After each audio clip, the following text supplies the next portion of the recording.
কাজ কম, কিন্তু নিয়ত বিশুদ্ধ থাকার কারণে, ইখলাস থাকার কারণে সে কাজের প্রতিদান বেশি। নিয়তটা যদি বিশুদ্ধ হয়, যেটা বুখারীর যে হাদিসটা ইন্নামাল আমালু বিন্নিয়াত, ওখানে হাদিসের পরের অংশ, প্রথম অংশ আপনারা বুঝাচ্ছেন ইন্নামাল আমালু বিন্নিয়াত, সবাই জানে প্রত্যেক আমল নির্ভর করে কিসের উপর? নিয়তের উপর।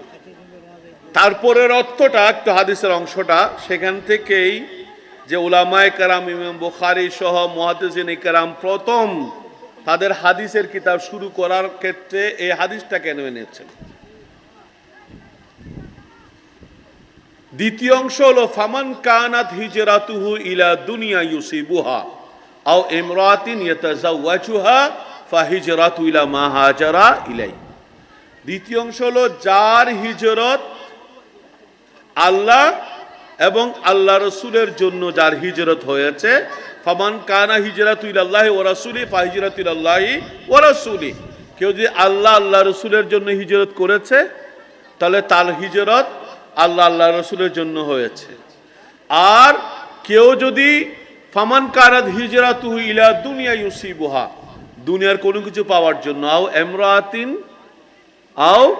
ইমরাতিন ইয়াতাযাওয়াজুহা, কোনো নারীকে বিবাহ করার জন্য, তাহলে সে যে উদ্দেশ্যে হিজরত করেছে তার সেটাই পাবে। তার কারণ হলো এখানে উম্মে কায়েস নামে একজন মহিলার কথা উল্লেখ আছে।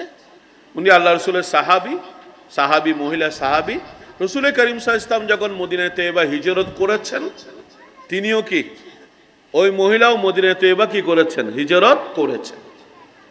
উনাকে, ওই মহিলাকে আরেকজন ব্যক্তি ভালোবাসতো, তাকে বিবাহ করবে।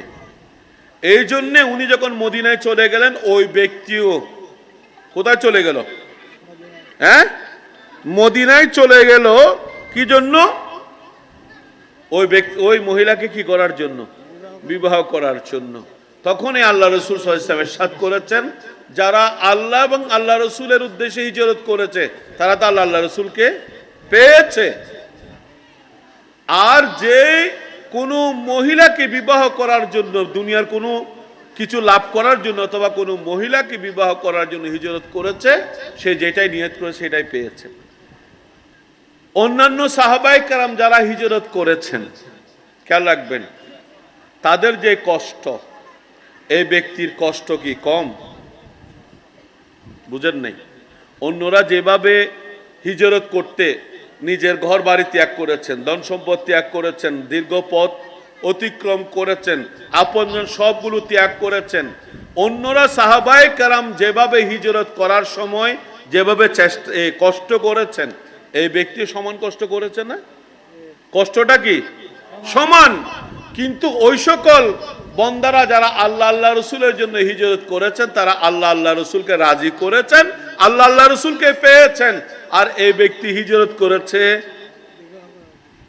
কোন মহিলাকে বিবাহ করার জন্য, সে ওইটাই পেয়েছে। দীর্ঘ এই পথ, এত ত্যাগ, এত শ্রম, এত কিছু, কোনোটার বিনিময় আল্লাহ তাআলার কাছে সেই ব্যক্তি পায়নি, পাবে না। সুতরাং সব কিছুর মধ্যে প্রথম শর্ত হলো আপনার নিয়তের কি বিশুদ্ধতা। তারপরে কাজের মধ্যে ইখলাস। নিয়ত করলেন এবং নিয়তের সেটা শেষ পর্যন্ত আপনি ওই নিয়তের উপর থাকা, এবং মাঝখানে কাজ আদায়ের ক্ষেত্রে এখানে আল্লাহ আল্লাহ রসুল ছাড়া আরো কোনো মানুষকে দেখানোর সে কোনো উদ্দেশ্য যদি না থাকে, একমাত্র আল্লাহ আল্লাহ রসুলের উদ্দেশ্য যদি থাকে, তখনই ওইটার কাজ কম হলেও বললাম বিনিময় অনেক বেশি, কম হলেও কি, আর একদিকে কাজ অনেক বড়। যুদ্ধের ময়দানে কি দিয়েছে? প্রাণ দিয়েছে, অকাতরে ধন সম্পদ ব্যয় করেছে, রাত দিন কোরআন তেলাওয়াত করেছে, তাদেরকে দিয়ে আল্লাহ তাআলা জাহান্নাম উদ্বোধন করেছেন। আর পক্ষান্তরে কাজ কম, কিন্তু নিয়ত বিশুদ্ধ থাকার কারণে, ইখলাস থাকার কারণে সে কাজের প্রতিদান বেশি। এই নুজহাতুল মাজালিস একটা সুন্দর কিতাব। এখানে অনেক অনেক সুন্দর কথা আছে, মূল্যবান কথা আছে, কিছু কিছু বক্তব্য নিয়ে কারো কারো আপত্তি আছে, কিন্তু খুব সুন্দর কিছু কতগুলো কথা আছে সেখানে পেয়েছি। এক ব্যক্তি হযরত মাওলা আলী শেরে খোদা রাদিয়াল্লাহু তাআলা আনহুর সামনে নামাজ আদায় করছেন। নামাজটা স্বাভাবিক কিছু একটু দ্রুত হয়েছে, আমাদের মতো না। আমাদের নামাজটা কেন কি 5G না কি বলে না নাকি? 5G তো চেনেন আপনারা, মুরব্বীরা না চিনলে অন্যরা চিনে। 5G মানে কি নেটওয়ার্ক, আগেরটা বোধ আমাদের 3G ছিল না, এখন কি ও আসেন ভাই কি 4G না? না ওই তুমি হয়তো বুড়া মানুষ, তুমি করতে না।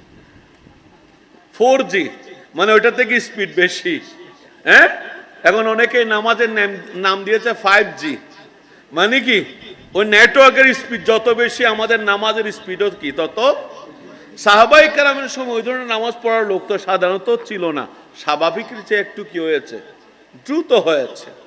মাওলা আলী শেরে খোদা দৌড়া নিলেন, ব্যাত নিলেন, এই ইরজাফা সাল্লে, এই যাও আবার নামাজ পড়ো, তোমার নামাজ হয় নাই।